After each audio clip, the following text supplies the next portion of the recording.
Muy buenos días. El propósito de esta charla es de compartir con ustedes algo que muchas de las personas denegamos a veces en nuestra vida. El tema a referirnos hoy será el precio de las almas. Quisiera demostrar cómo Dios te llamó desde el vientre de tu madre. Por lo tanto, la salvación es un acto de Dios, donde la única participación del hombre es solamente aceptarla, en la cual Dios dejó su palabra, sus huellas, y lo firmó aún en los cielos. Eso podemos verlo en Salmos 19, que dice: los cielos cuentan la gloria de Dios, y el firmamento anuncia la obra de sus manos. Un día emite palabra a otra, y una noche a otra declara sabiduría. Vemos pues que Dios aún en el cielo ha dejado su palabra. Dios ha dejado la huella de su salvación a sí mismo también. No solo en la tierra, sino aún en el mismo universo. Nos ha dejado una constelación. Es más, ha dejado una galaxia donde muestra la cruz del Calvario para así dejar las pruebas de que fue Él el mismo creador, quien no solo hizo al mundo, sino que Él mismo murió por su creación. Y planeó siempre la salvación de nosotros desde antes de la fundación del mundo. Él siempre pensó en el hombre, porque de tal manera amó Dios al mundo, que mandó a su Hijo unigénito para salvarnos a todos los que deseamos ser salvos y los que queramos y veamos su salvación. El propósito de esta charla no es solo de comprobar que Dios pensó en nosotros desde antes de la fundación del mundo, sino que podamos ver por nosotros mismos, a través de su universo y de su palabra, cuál interesado está el mismo Creador en salvarnos y de poder llegar a nosotros, su creación especial. Y de ver en realidad quién es el Cristo que nos salvó y de comprobar la veracidad de su Cristo, siendo Él mismo Dios de todos nosotros. Podemos verlo en Génesis 1 del 26 al 27. Y dijo Dios: hagamos al hombre a nuestra imagen, conforme a nuestra semejanza, y ejerza dominio sobre los peces del mar, sobre las aves del cielo, sobre los ganados, sobre toda la tierra y sobre todo reptil que se arrastra sobre la tierra. Creó pues Dios al hombre a su imagen, a imagen suya, a imagen de Dios lo creó, varón y hembra los creó. Es más, hay 19 versículos en la Biblia donde Dios confirma y comprueba que fuimos hechos a la semejanza e imagen de Cristo, y Cristo hecho a su imagen, justicia y resplandor de Dios. Para poder ver al Cristo que nos salvó, siendo Dios, aunque nunca se exaltó ante nadie, para poder alcanzar su meta, que era pagar por el precio de las almas. Podemos ver en Génesis 1, 26, 27, Génesis 5, 1, Génesis 9, 6, Colosenses 3, de 9 al 10, Santiago 3, versículo 9, Mateo 5, 48, Efesios 4, 20 al 24, podemos ver en Romanos 28, 29, Romanos 8, versículo 29, en 1 Corintios del 2, versículo 16, en 2 Corintios 3, 18, en Efesios 4, del 11 al 13, Colosenses 1 al 15, Hebreos 1 al 3, Romanos del 8, 3, y en 2 Corintios 5 al 21, más Filipenses 2, 6 al 7. Ahí usted puede ver y comprobar que usted fue hecho a la semejanza y a la imagen de Cristo o del Dios vivo. Pero para poder preguntar quién es el Cristo, para saber quién es el Cristo, para poder hablar del precio que fue pagado por la salvación de la humanidad, nosotros antes que nada debemos descubrir quién es el Cristo y cómo las Escrituras antes de tiempo mencionan su venida a través de los profetas miles de años antes de su propio nacimiento. Porque la Escritura dice, escritos en el libro de la vida del Cordero que fue inmolado desde el principio del mundo. Podemos verlo en Apocalipsis 13:8. Vemos entonces que el Cristo o el Cordero de Dios, quien fue inmolado antes de la fundación del mundo y dicho con anterioridad por Dios, que conocía que el hombre iba a pecar y ser separado de la presencia de Dios, vemos que ya se había escrito sobre eso. Y podemos entonces ver que Dios había planeado todo esto. Por lo tanto, Dios preparó todos los requisitos necesitados o necesarios para la humanidad pudiera ser salva, en orden que fuese posible el retorno a la intimidad de Dios nuevamente, que se había roto o se había perdido a través del pecado, porque dice la Escritura, por cuanto todos pecaron y están destituidos de la gloria de Dios. Podemos verlo en Romanos 3:23. Pero ahora en Cristo Jesús, vosotros que en otros tiempos estabais lejos, haber sido hechos cercanos por la sangre de Cristo.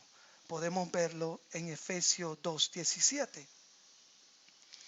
Por consiguiente, vemos que era necesario un sacrificio o un pago para sellar el precio que Dios requiere para la reconciliación del hombre con él mismo, con Dios, no con una religión, no con un pastor, no con una persona.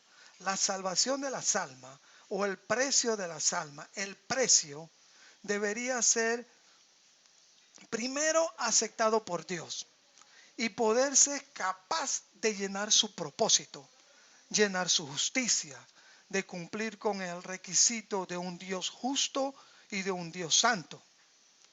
Por lo tanto, el sacrificio para la humanidad tenía que ser de un material divino y proveniente del mismo cielo, para que pudiera penetrar el mismo cielo a la vez poder alcanzar la tierra. El material para el esperado sacrificio tendría que tener la calidad, la capacidad de compensar la demanda de Dios para los pecados de toda la humanidad. Este sacrificio, que tenía que salir del mismo Dios, debería sacrificarse parte de sí mismo para poder alcanzar el valor físico y espiritual. El sacrificio tenía que ser uno solo para toda la creación, donde ya Dios, viendo el futuro, había determinado salvar su creación, el hombre. Desde entonces, desde su propia creación, en otras palabras, desde antes de la fundación del mundo, desde antes de que naciéramos, desde antes que el mundo fuera hecho, desde antes de la fundación. La fundación es la base, es la creación, es el principio del mundo. Ya Dios sabía que íbamos a pecar. Sabía que íbamos a estar lejos de Él. Y Él pensó desde ese tiempo en nosotros. Ahora podemos ver que el Creador por sí mismo no solamente planeó la salvación de su creación, sino que inteligentemente decidió salvarnos a nosotros a cualquier costo posible, sin importarle el precio o la consecuencia del sacrificio que había que pagarse por la creación que Él, Dios, amó. La acción fue tomada y la humanidad tenía que ser salvada de su eterna destrucción, aunque la acción le costaría la vida al mismo Creador. Quiere decir que Dios tenía que morir para poder salvar la humanidad.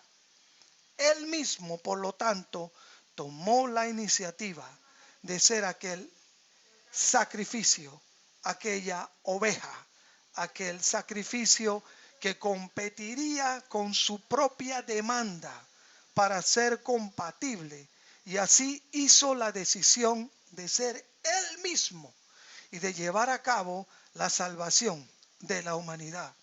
A veces es increíble poder pensar estas situaciones, pero la Biblia nos lleva y nos enseña que es el mismo Creador, el mismo Señor Jesucristo, que nos creó y que nos hizo, y que hoy muchos de nosotros lo negamos, lo despreciamos, lo vemos en una cruz colgada y hasta decidimos adorar a otra persona, a otra cosa, a otro objeto y no a Él. Pues Cristo sería el ungido, en otras palabras también conocida como Emanuel, Dios con nosotros, o la semilla de la mujer que vendría a destruir la serpiente que hizo al hombre pecar. Veamos cómo este Mesías venía, o quiere decir el Cristo. Él tenía que redimir la humanidad y sacarla de aquel estado pecaminoso y traerla de vuelta a la comunicación con su Dios o con Él, que una vez tuvimos en el jardín de Edén. Si recordamos, Adán vivía en la presencia de Dios. Adán hablaba con Dios. Por lo tanto, esa comunicación se perdió. En el comienzo Dios creó los cielos y la tierra. Y allí Dios también creó al hombre a su imagen y a su semejanza. El hombre fue creado espiritualmente con una total comunicación con Dios, de acuerdo a Génesis 1. Entonces vemos allí que Dios le dio por primera vez un mandato al hombre, que no comiera del árbol del bien y del mal. De otra forma, él moriría. Podemos verlo en Génesis 2, versículo 7. También podemos ver en el capítulo 3 de Génesis que la serpiente dice que era más astuta que todo el resto de los animales. Y así convenció a la mujer, refutando y contradiciendo la palabra de Dios. El enemigo de la creación de Dios añadió y contradijo la palabra de Dios y por consiguiente trajo la transgresión o pecado que traería la separación del hombre y de Dios. Así el hombre cesaría de ser espiritual y de tener una directa comunicación con Dios, su creador, de acuerdo a Génesis 1:7. Vemos que la serpiente salió aventajada cuando engañó a la mujer, aunque Dios le había dado la orden al hombre, quien la pasó a su mujer de no comer del árbol del bien y del mal. Pero siendo ella el vaso más débil, la serpiente tomó ventaja de eso. Ahora la mujer peca y ayuda a pecar al hombre, a Adán. Y desobedecen el mandamiento o el mandato del Creador.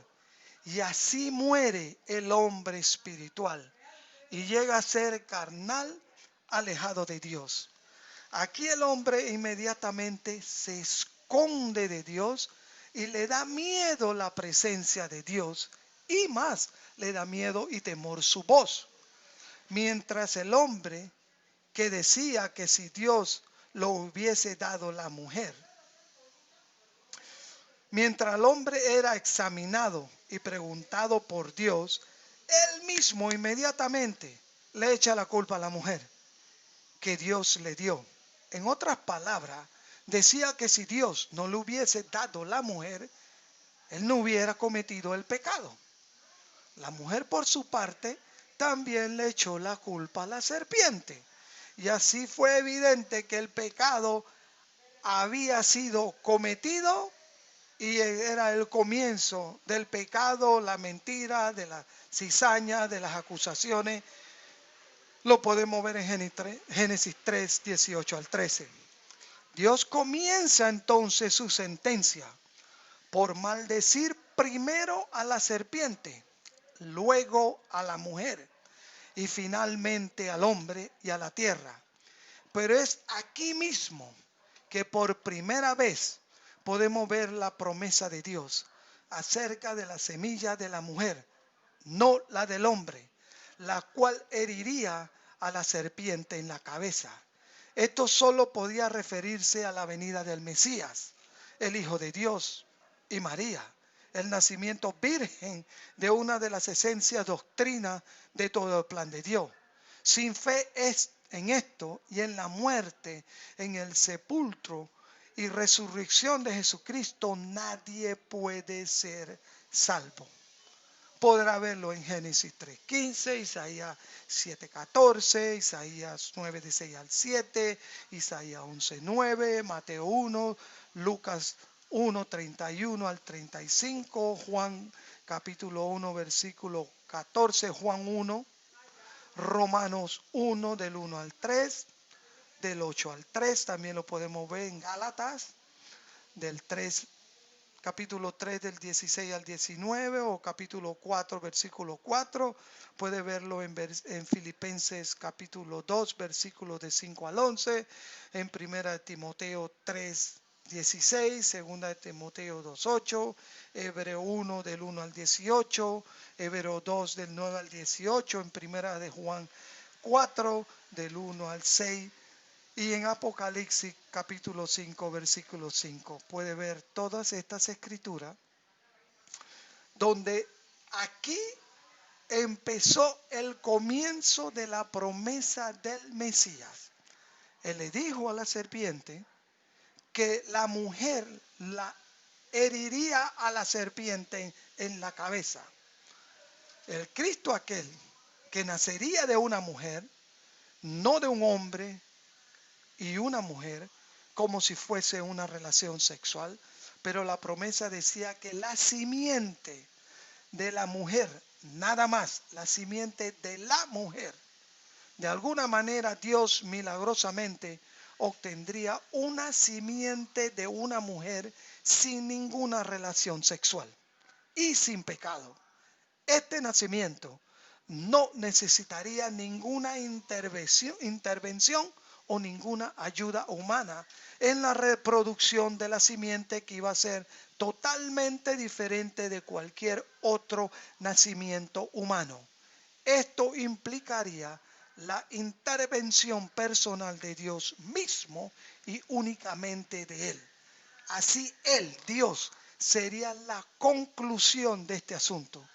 Por lo tanto, vemos a Dios moviéndose a favor de la humanidad desde el comienzo de la creación, desde Génesis, prometiendo al Mesías que venía, buscando cómo se podía él reconciliar por sí mismo otra vez con el hombre, su creación, que fue hecha a su imagen y a su semejanza. Es entonces la primera mención del Redentor, y vino de la decisión personal de Dios, cuando Él le dice a la serpiente o Satanás: y pondré enemistad entre ti y la mujer, y entre tu simiente y la simiente suya. Esta te herirá en la cabeza y tú le herirás en el calcañar.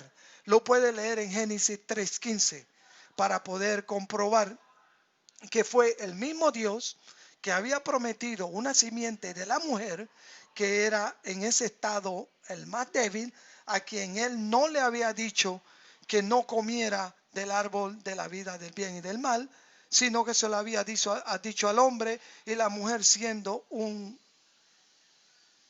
podemos decir, un vaso frágil, cedió ante la serpiente.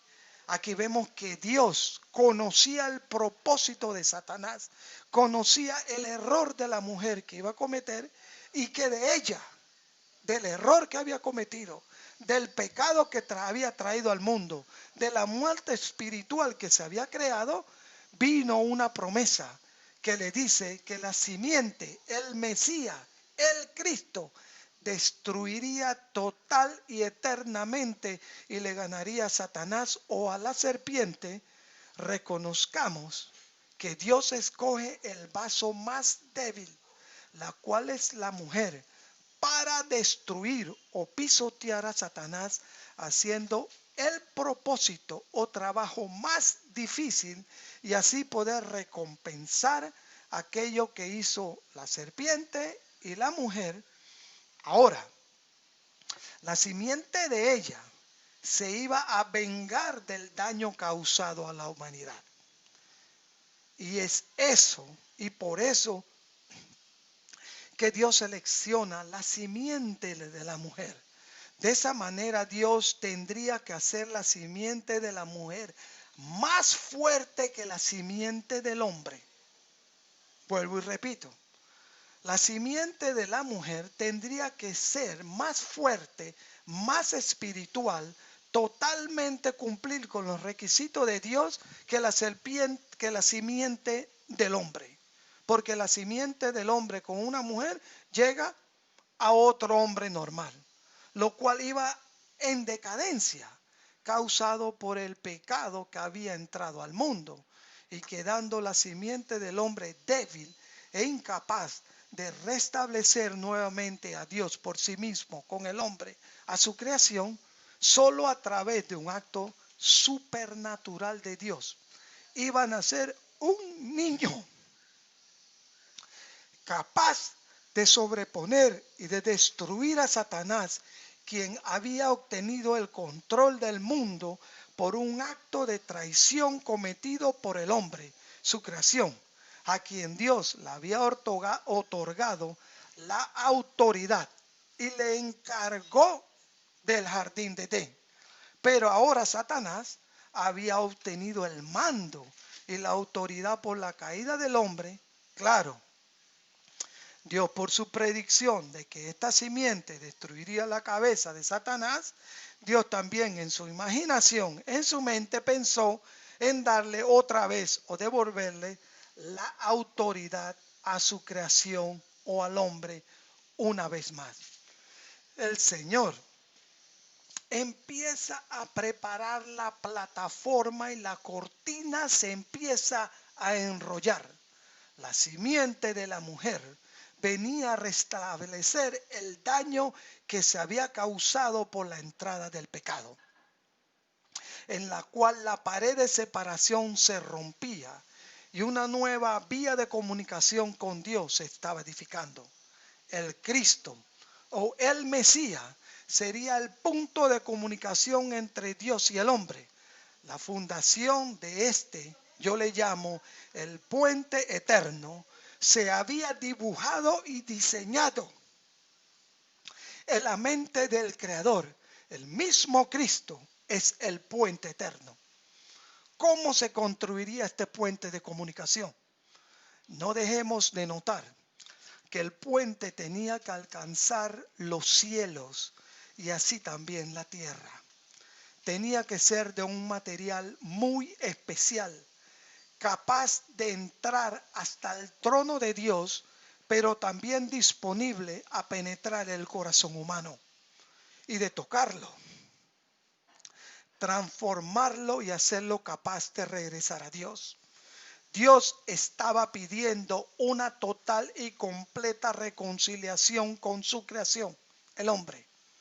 El amor del Creador por su creación era exclusivamente esperada a ser restablecida nuevamente a su estado original. De ninguna manera Dios aceptaría o permitiría lo que Él había creado entrara en una condenación eterna. El mismo corazón de Dios estaba en la expectativa de ver al hombre poder estar disponible a que entrara a su presencia nuevamente. Porque Dios había hecho al hombre para tener comunicación y adorarle a Él y solo a Él.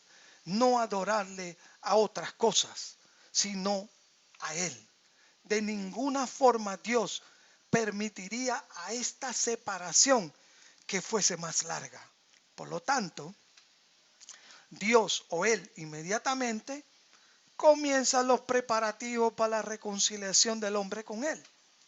La solución para la restauración del hombre sería solamente a través del Cristo o el Mesías, como le llaman algunos de los judíos y como lo dice también la Escritura.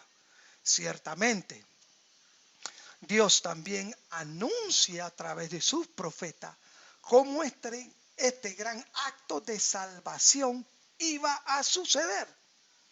Por lo tanto, vemos a Dios anunciando su salvación a los gentiles y a todos los hombres, incluyendo a los judíos, en Isaías 45, versículo 20 al 25. Dice, reuníos y venid, juntaos todos los sobrevivientes de entre las naciones.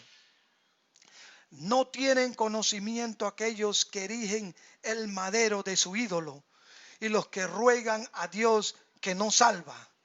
Proclamad y hacerlos acercarse y entre todos en consulta. ¿Quién hizo oír esto desde el principio y lo tiene dicho desde entonces, sino yo, Jehová? Y no hay más Dios que yo, Dios justo y salvador, ninguno otro fuera de mí. Por mí mismo hice juramento, y de mi boca salió palabra en justicia y no será revocada, que a mí se doblará toda rodilla y jurará toda lengua. Y se dirá de mí, ciertamente en Jehová está la justicia y la fuerza, y a él vendrán todos los que contra él se enardecen, serán avergonzados. En Jehová será justificada y se gloriará toda la descendencia de Israel. Ahora también leemos en Isaías 7:14 y dice, por tanto el Señor mismo os dará señal. He aquí que la Virgen concebirá y dará a luz un hijo y llamarán su nombre Emanuel. Una vez más vemos la promesa de la simiente de la mujer. Primero que nada, la Escritura dice que una virgen concebirá un niño. Dios está prometiendo que este niño sería de una virgen, en lo cual no habría relación sexual como el acto de reproducción para este nacimiento. Dios también nos dice que por Él mismo nos daría esta señal. Él haría esto, lo dijo muchos miles de años antes que esto sucediera. Dios, llamado Emanuel, o Dios con nosotros, en otras palabras, Dios mismo vendría a nosotros. Y ningún hombre daría la señal, sino que Dios mismo, el Señor, Él lo haría por Él mismo. Nuevamente podemos leer en Isaías, que recalca en Isaías 8:8, y extendiendo sus alas, llenará la anchura de tu tierra, oh Emanuel. Otra vez en el mismo capítulo dice, en el versículo 10 del capítulo 8, tomad consejo y será anulado. Proferid palabra y no será firme, porque Dios está con nosotros. El profeta Isaías nos deja saber que el significado de Emanuel es Dios con nosotros. Por lo tanto, si el niño sería llamado Emanuel, que en su interpretación significa porque Dios está con nosotros, Esto nos indica que el hijo que vendría a nacer era el mismo Dios por sí mismo. El mismo creador tomaría la forma de hombre, se humillaría por sí mismo y llegaría a ser un hombre que iba a nacer como de una mujer virgen. ¿Cómo Dios haría todo esto? Venir a nosotros y hacer su sede y morar en una mujer virgen. Dios tomó la iniciativa de hacerse el Cristo, el Hijo del Hombre. Dios mismo vendría a ser un hombre para que nosotros, cuando pensemos en esto, pensemos en Él y en su gran amor por su creación. Podemos verlo en Juan capítulo 1, versículo 14 y capítulo 14, versículo 19. Su aparición sobre la tierra sería el evento central de la historia de la humanidad. Y vemos cómo el Viejo Testamento pone la plataforma y prepara el camino a este gran evento que habría de suceder. Toda la Biblia está edificada y construida en el centro, y todo lo que se refiere a la historia de Cristo de la gloria y su promesa de vida eterna hacia los hombres, y fue escrito para que nosotros podamos creer, entender, saber, amarlo y seguirlo a Él, a Cristo. Él es el corazón de la Biblia. Él es el Cristo, el Mesías, el Salvador del mundo, Emanuel, Silá, la raíz de David, etcétera, etcétera. Podemos encontrar muchos de estos nombres, algunos de ellos en Génesis 49, Dios, donde dice: no será quitado el centro de Judá, ni el legislador de entre sus pies, hasta que venga Silo, y a él el epifeta del emío, del Mesías, o sea, el ejemplo del Mesías por venir. En esta profecía, Jacobo también menciona en Génesis 49, 24, en la parte de abajo, dice: por las manos del fuerte de Jacob, por el nombre del pastor, la roca de Israel. Por lo tanto, claramente vemos que el pastor y la roca de Israel, el Mesías, vendría de Jacob y de la tribu de Judá, así como menciona anteriormente. Dios estaba diseñando su plano, su proyecto de cómo salvar al mundo, de cómo llegar Él a convertirse en un hombre y escribirnos para que nosotros lo pudiéramos entender. Y así Él iba a edificar el puente, que es Cristo, o el puente eterno, que comunicaría de nuevo al hombre con Dios. Como un gran ingeniero que nuestro Dios, Él nos da los detalles del Mesías que había de venir. Dice que Él vendría de la simiente de la mujer. Ella sería una hija de Jacob y de la tribu de Judá. De allí saldría o vendría el Cristo. Él nacería de una mujer virgen sin ninguna relación sexual y sería llamado Emanuel, porque Dios está con nosotros. Una vez más Dios habla del Mesías, que venía por la boca de Moisés en Deuteronomio 18 del 15 al 19. Profeta de en medio de ti, de tus hermanos como yo, te levantará Jehová tu Dios, a él oiréis, conforme a todo lo que pedís a Jehová tu Dios. En Horeb, el día de la asamblea, diciendo: no vuelva yo a oír la voz de Jehová mi Dios, ni vea yo más a este gran fuego, para que no muera. Y Jehová me dijo: han hablado bien en lo que han dicho. Profetas le levantaré de en medio de sus hermanos como tú, y pondré mis palabras en su boca, y él le hablará todo lo que yo le mandare. Mas a cualquiera que no oyere mis palabras, que él hablare en mi nombre, yo le pediré cuenta. Entonces podemos ver que él pediría cuenta y que sería él quien vendría. Hay 5 realidades que nos hablan acerca del profeta que fue predicho.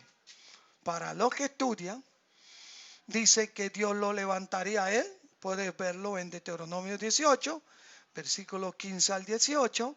Dice que sería levantado para Israel en el mismo capítulo 18, versículo 15 al 18. También que se levantaría en medio de sus hermanos, porque somos considerados sus hermanos.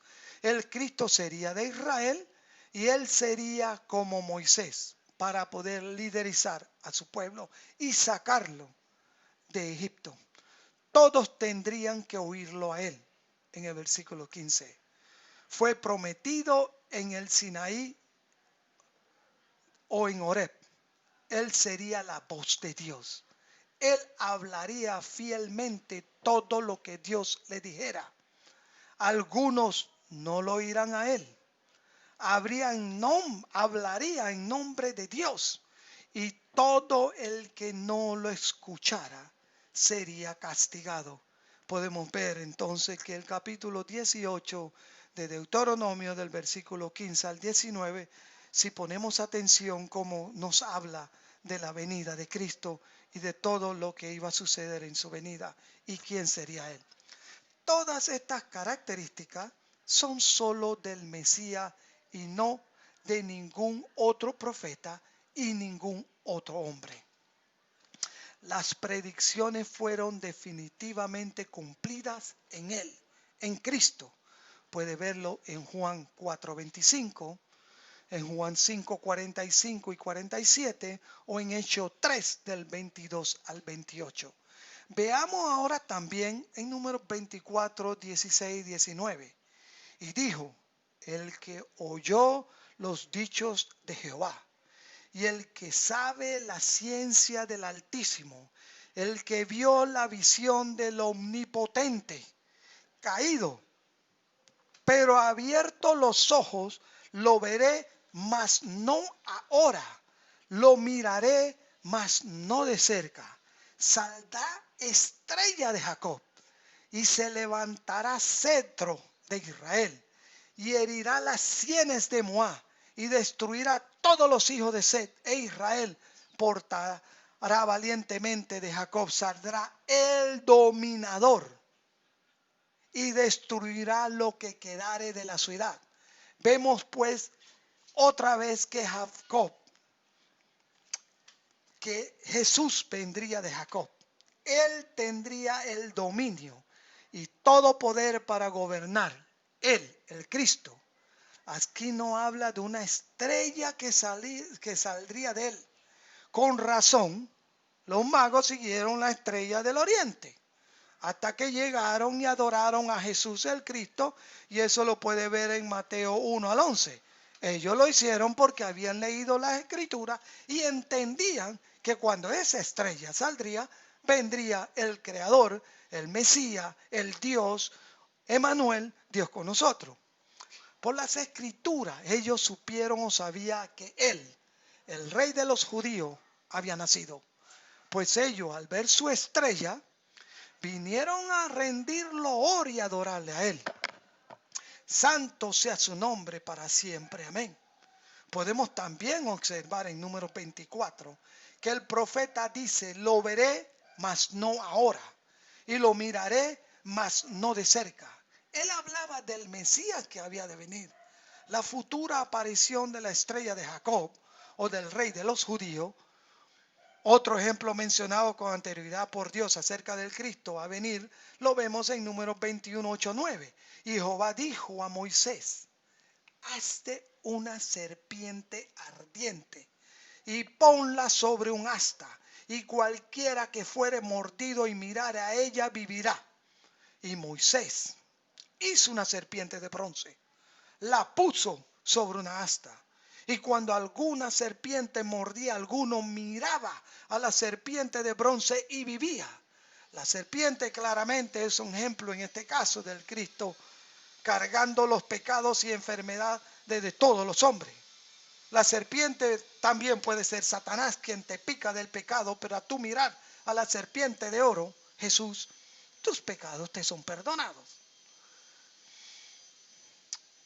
Porque Cristo claramente cargó los pecados y enfermedades de todos los hombres. Puede verlo en Números 21:8, en Mateo 8:17, en Juan 3:14, Juan 10:10, en 1 Pedro 2:24 y también en Isaías 53. Podríamos decir que la serpiente es el símbolo del pecado. Recordemos que Cristo no pecó, pero Él fue hecho pecado por nosotros para que podamos ser libres del pecado y así recibir la vida eterna. La serpiente de bronce fue levantada sobre un poste y Cristo, nuestro Salvador, también fue levantado sobre el madero o la cruz. Lo vemos en Juan 3, 14, 15. Cuando un hombre era mordido por una serpiente y miraba hacia la serpiente de bronce, él era sanado y vivía. Todos hemos sido picados por la serpiente Satanás, con pecado, por nuestros pecados.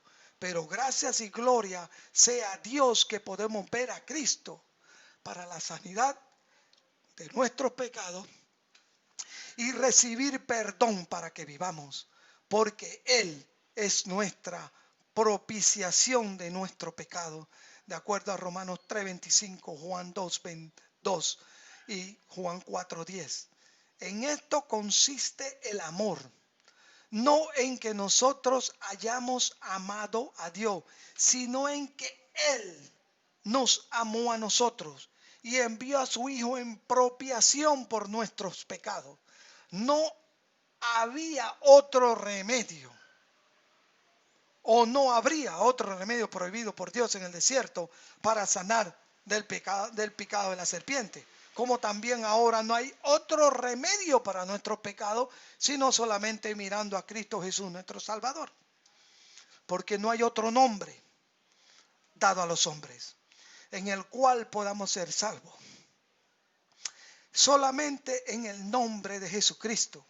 Hechos 4, del 10 al 12 dice: sea notorio, quiere decir que conozcan todos y a todo el pueblo de Israel, que en el nombre de Jesucristo de Nazaret, a quien vosotros crucificasteis, a quien Dios resucitó de los muertos, por él, este hombre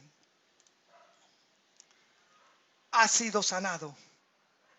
Este Jesús es la piedra reprobada por vosotros los edificadores, la cual ha venido a ser cabeza del ángulo, y en ningún otro hay salvación, porque no hay otro nombre bajo el cielo dado a los hombres en que podamos ser salvos. Nadie puede ser salvo por una virgen, por una madera, por un santo. Dice que solamente hay salvación porque no hay otro nombre bajo el cielo dado a los hombres en que podamos ser salvos que el nombre de Jesús.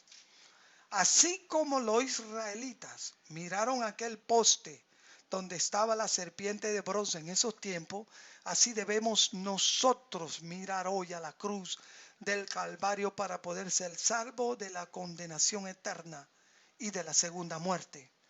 De esta manera podremos vivir espiritualmente para Dios y así continuar nuestra jornada hacia la tierra prometida, montado en el puente de la salvación que se llama Jesús, que es el puente hacia la eternidad. La Jerusalén espiritual que vendrá del cielo. Ahora debemos mirar a Cristo para ser salvo, como lo estipula la Biblia en Isaías 45:22. Mirad a mí y sed salvos todos los términos de la tierra, porque yo soy Dios y no hay más, no hay otro, es solamente Él. Si miramos el versículo 45:21, observamos lo que dice: proclamad y hacerlos acercarse, y entre todos en consulta. ¿Quién hizo oír esto desde el principio? y lo tiene dicho desde entonces, sino yo, Jehová, y no hay más Dios que yo. Dios justo y salvador, ninguno otro fuera de mí. No hay otro Dios, no hay otro salvador, no hay otro justo fuera de Cristo. ¿Sabes tú por qué fue usado el símbolo de la cruz para el sacrificio de Cristo? Aún algunos cristianos no pueden comprender la implicación de la cruz. La cruz significa la paga de una pena capital. La crucifixión era la forma en que los romanos castigaban a sus peores criminales a muerte. Era mucho más horrible y peor que la cámara de gas hoy en día, o que los escuadrones de fusilamiento, o que colgarlos. Algo que la gente no comprende o entiende acerca de la implicación de la cruz. Aunque siempre hemos visto la cruz como un símbolo de la suerte. Pero lo que fallamos de entender es que cuando Cristo fue a la cruz, para Él fue una humillación, fue un horror, era un dolor y mucho más que un sacrificio. El mismo Dios, el mismo creador de los cielos, el mismo fundador de tu universo, era colgado y crucificado en una cruz. Este es el precio pagado por Él. Es muy difícil y alto de entender el precio. El precio fue muy alto. Y he aquí que el amor de Dios, nuestro Creador, fue torturado, ridiculizado y castigado exageradamente. Pagó el precio más alto posible que se podía pagar por el pecado de su creación. Porque Él, el más hermoso, llega a tener un final tan horrible. ¿Qué había en su mente? ¿Qué debería ser nuestro pensamiento ahora de Él? Ahora es que podemos entender específicamente por qué el gran Dios atravesó esto, perdón, por cada uno de sus hijos. La cruz es un ejemplo donde no hay resistencia. Padre, perdónalos porque no saben lo que hacen. Esas fueron las palabras que Cristo proclamó desde la cruz.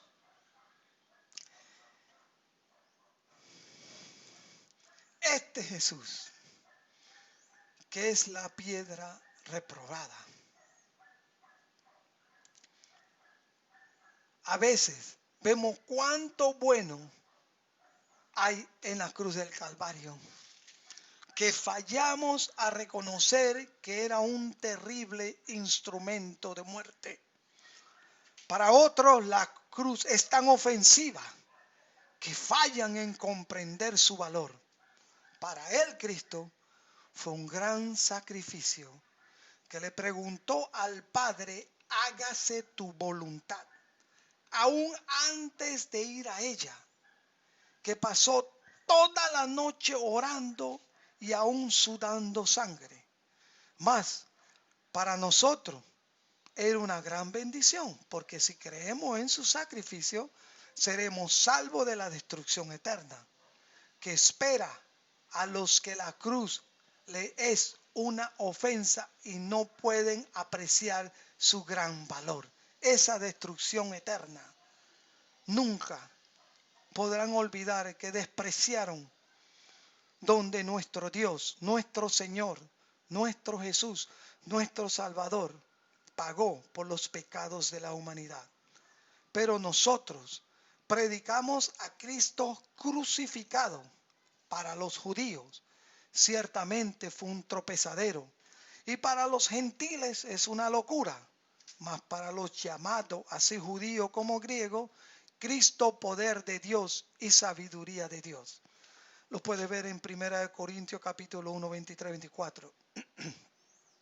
Por lo tanto, observamos que la palabra de Dios, su santa escritura, nos indica que Cristo es la única puerta, el único puente, el único camino y la única forma de reconciliación con Dios y conciliación con nuestro Padre Celestial, que a través de la fe en Cristo, el Hijo de Dios, seremos salvos y limpios de pecados e iniquidades, por medio del acto más espectacular de coraje, obediencia y de divina humildad, cuando nuestro Señor Jesús, el Salvador y el Redentor del mundo, dio su vida por todos los pecados de la entera humanidad en la cruz del Calvario. Fue allí mismo en esta cruz donde Él murió por ti, por mí y por todos aquellos que creen y confían en Él y en su eterna salvación. Y ahora por medio de Él tendremos vida eterna y resucitaremos para su gloria y honor el día en que Él regrese por todos sus seguidores y hombres fieles que aman a Dios. Se nos hace posible ver que el Mesías venía, o sea, el Cristo. Era Dios por sí mismo, el creador del mundo en persona, según Isaías 9, 6, 7, porque un niño nos es nacido, hijo nos es dado, y el principado sobre su hombro se llamará su nombre, admirable, consejero, Dios fuerte, Padre eterno, príncipe de paz. Lo dilatado de su imperio y la paz no tendrán límite sobre el trono de David y sobre su reino, disponiéndolo y confirmándolo en juicio y en justicia desde ahora y para siempre. El celo de Jehová de los ejércitos hará esto. Hasta aquí quiero terminar y podemos ver y repetir esa escritura que dice, porque un niño nos es nacido, hijo nos es dado.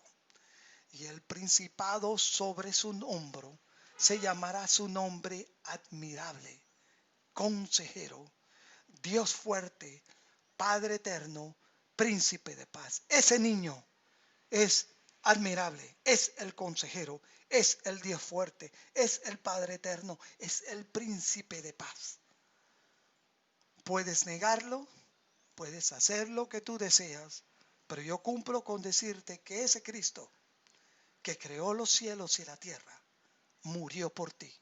Guarda esto en tu corazón y si algún día lo necesitas, solamente llámalo. Él ya pagó por tus pecados. Y desde antes que naciera, desde la fundación del mundo, desde el vientre de tu madre te llamé y te puse nombre. Eso lo dice Él para ti. Que Dios te bendiga y que pases un hermoso día. En el nombre de Jesucristo. Amén.